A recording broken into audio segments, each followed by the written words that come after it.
Ndagusuje kandi nkwaye ikaze mu kiganiro cy'uyu munsi uko mumaze kubimenyera ikiganiro tuganira ku nsanganyamatsiko zigiye zitandukanye tugaruka kuko twabungabunga ndetse tukita no ku buzima bwacu bwo mu mutwe. Mu biganiro byagiye bitambuka twagiye tureba uko umuryango mwiza nyarwanda uwo ari we n'ibiwugize n'uko ubayeho, tunarebera hamwe ko umuryango mwiza ushobora no kurwara. Uyu munsi rero tugiye kuganira ko uwo muryango wamaze kurwara binashoboka ko uvurwa, n'insanganyamatsiko turi buganireho uyu munsi igira iti ese umuryango warwaye birashoboka ko wavurwa ugakira? Dutangira numva hashingiwe ku bushakashatsi bwakozwe n'ikigo cy'igihugu cy'ibarurishamibare mu mwaka ushize mu 2025, aho byagaragaye ko amacases ya divorce cyangwa ya gatanya zemewe n'amategeko zigera ku 2674 zagaragaye mu 2024 na 2025, ndetse n'inda ziterwa abangavu zikaba zaruriye ku kigero kingana n'8% mu 2025. Bigaragara ko ikibazo mbese cyo mu muryango ari ikibazo gihangayikishije isi ndetse by'umwihariko no mu Rwanda. Uyu munsi rero tugiye kureba ko ibyo bibazo biri mu muryango bitera izo gatanya ndetse n'izo ndaziterwa abangavu ku bw'ibibazo byaturitse mu muryango bishobora gukemurwa, bishobora kuvurwa hifashishijwe serivisi dusanga kwa muganga, bikaba twabungabunga uwo muryango twifuza.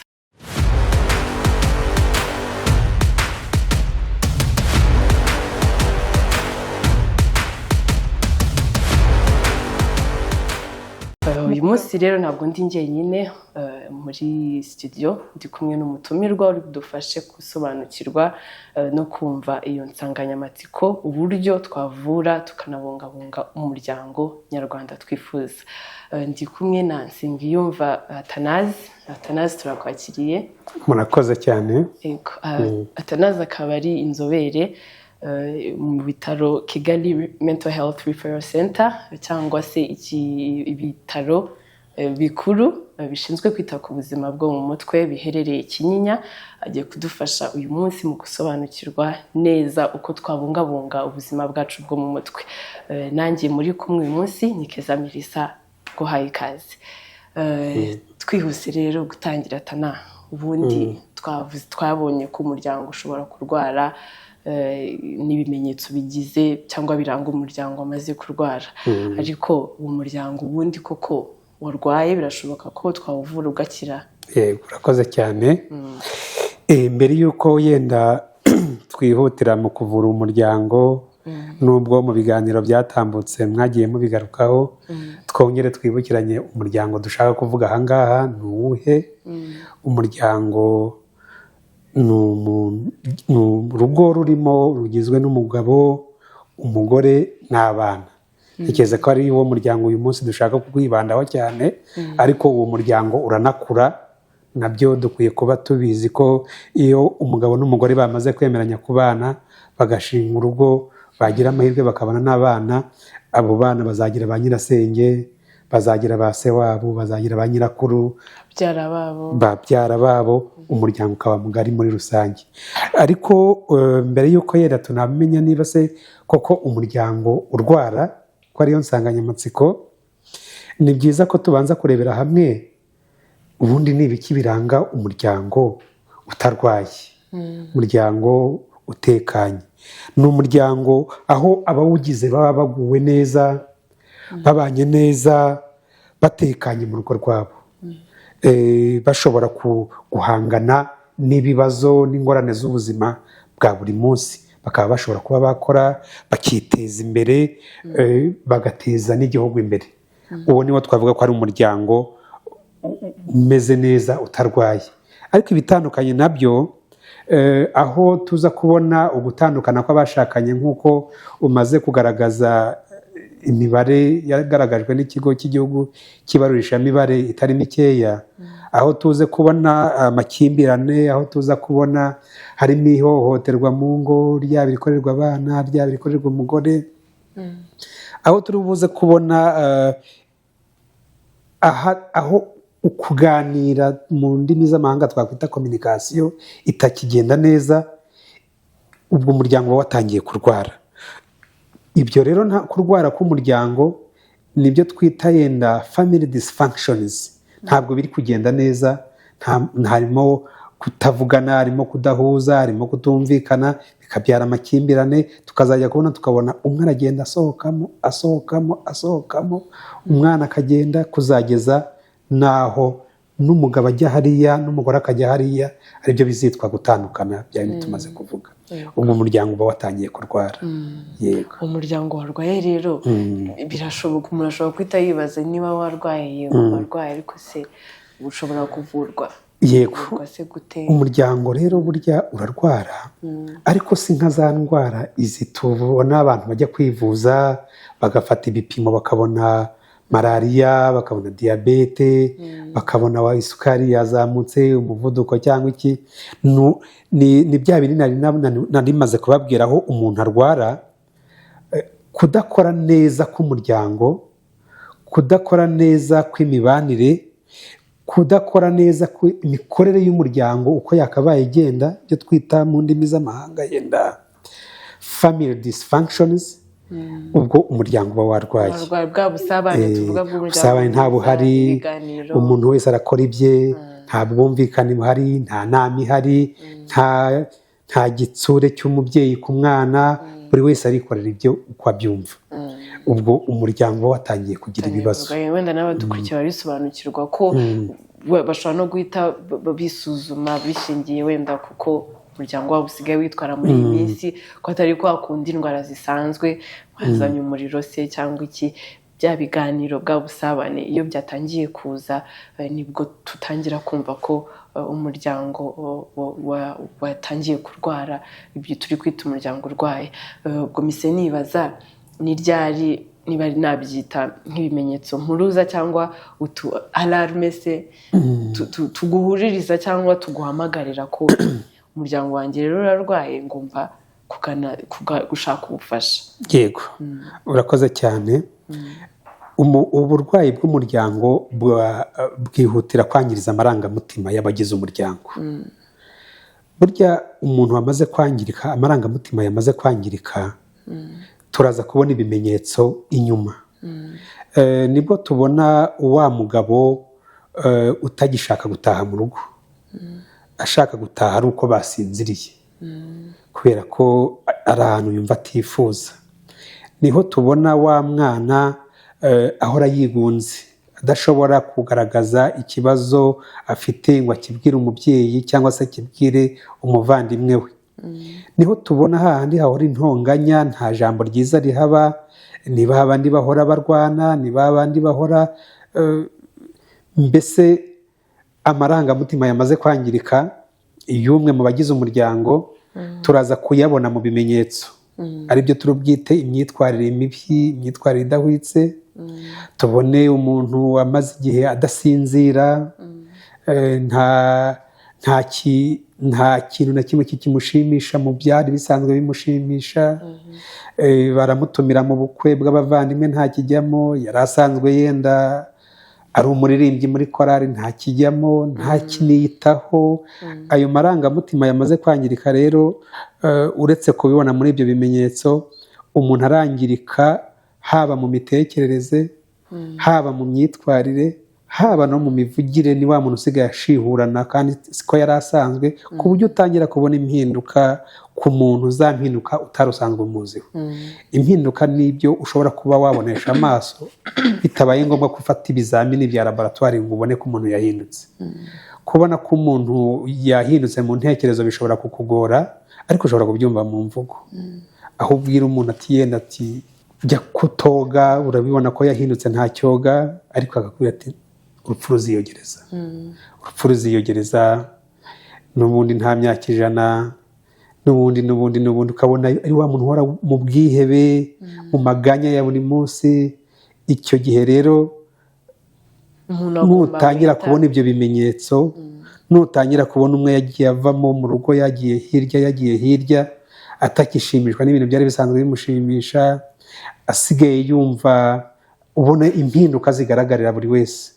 cyane cyane aho umuntu atangira kuba inshuti n'ibimwangiriza. Tuvuge yenda nk'ibiyobyabwenge, ugasanga umugabo yabaye uwo mu kabari kandi atari ko byari bihoze, uwo muntu aba yatangiye kurwara. Uwo muntu, ibyo ni ibimenyetso mpuruza byihutirwa kubona ko umuryango watangiye kugira ibibazo. Bigomba no guhita bimukebura kuhaguruka gushaka izo serivisi. Bise binsunikira ku kindi kibazo, noneho ni byiza wabimenye, dushingiye kuri ibyo bimenyetso mpuruza umaze kutubwira, noneho uwo muryango cyangwa umwe mu muryango wabonye ko ibyo bibazo byatangiye kuza, yakora iki? Ushobora kuba umuntu udukurikiye ise yibaza se nakora iki, yego ndabibonye ko ibyo byose bihari, ibyo bimenyetso byose, yakora iki? Ari byo tubwiye ko yahita ashaka izo serivisi z'ubuzima zita ku buzima bwo mu mutwe, by'umwihariko imibereho myiza y'umuryango. Ese yakura ahubwo gufasha kugira ngo n'abadukurikiye babisobanukirwe, yakora iki? Yakura he abamufasha? Yego, urakoze cyane. Ikintu cya mbere tubanza kubwira abadukurikiye ni uko ibibazo nk'ibyo ngibyo ari byo bizatera n'uburwayi, ibyo twita uburwayi bwo mu mutwe. Iyo bije rero, abantu benshi babanza guhangana nabyo ku bushobozi bwabo. Hari ababanza kujya mu masengesho, hari ababanza kujya hanuza ku bakuru, hari ababanza, mbese bagakora mu buryo bwose bushoboka kugira ngo, ariko noneho hari n'abatakora ibyo ngibyo, ahubwo bagahitamo kubyihorera. Bagahitamo kubyihorera nk'uko nari maze kubivuga, ahubwo bakibera inshuti n'ibibica, bidashobora kubaha ibisubizo birambye. Nashaka kuvuga yuko uyu munsi uhereye mu kigo nderabuzima kugera ku bitaro bikuru, ushobora gusanga umukozi byibuze urenze umwe. Nko ku kigo nderabuzima hashobora kuba hari umwe, ariko ku bitaro by'akarere hari nka 2, 3. Uko bigenda bizamuka hari benshi. Ahantu hose hari ibitaro, ikigo nderabuzima, ushobora kuhasanga umukozi ushobora gufasha mu bijyanye n'imyitwarire, imitekerereze, kuvura wa muryango wamaze kurwara. Ni byiza ko izo serivisi zinahari, bitanga n'icyizere cy'uko nubwo ari ikibazo gihangayikishije isi, ariko turi no guhangana nacyo, kandi hari n'icyizere cy'uko bizakemuka. Ariko mbere uranabikomojeho yuko hari ababanza kurwana nabyo ku bushobozi bwabo batarajya kuri serivisi zo kwa muganga. Nk'umuntu rero kudukurikira, uwo nguwo wumva ko yabanza guhendahenda, niba ariko nabyita guhendahenda no kurwazarwaza mbere y'uko agana izo serivisi, yakora iki? Mbese bya bintu nakwita by'ibanze, twavuga ko wenda nk'ubutabazi bw'ibanze. Ikintu cya mbere ni ukumenya yuko ibyo bibazo bishobora kuganisha ku burwayi kandi bushobora kumerera umuntu nabi cyane. Ikindi ni ukumenya yuko umwe mu muryango iyo arwaye ntabwo aba arwaye wenyine, n'abandi bagize umuryango barahangayika, bararwara. Ikindi ni ukumenya yuko iyo wikoreye umutwaro wenyine urakuvuna cyane. Bajya bavuga mu Kinyarwanda ngo agahinda gasangiwe karatuba, ariko akadasangiwe karatumba. Bivuga rero ngo iyo ugize umugisha wo kubona uwo ubwira, wo kwisobanukirwa no kubanza kumenya ko ubwabyo ari ikibazo gishobora kukugeza kure, icyo ni ikintu cyiza kukimenya. Baranavuga, njya numva bavuga ngo ikintu cya mbere ni amakuru. Kuba ubona ko umaze kumenya ko ayo makimbirane, iyo kominikasiyo idahari, iryo hohotera rihari, uko gutangira kubona umwe ava mu rugo agenda, undi ataha bukeye, kuzageza ntidutegereze ko abantu babanza gutandukana, kuko no gutandukana ntabwo biri buvaneho bwa burwayi turi kuvuga bugiye kuva mu muryango. Kumenya yuko ubwabyo bizatera uburwayi ni ikintu cyiza, ariko no kumenya ko hari serivisi zishobora gufasha abo bantu, kandi ku nzego zose, ku bitaro byose, guhera ku bikwegereye, nabyo numva ari ikintu cyiza.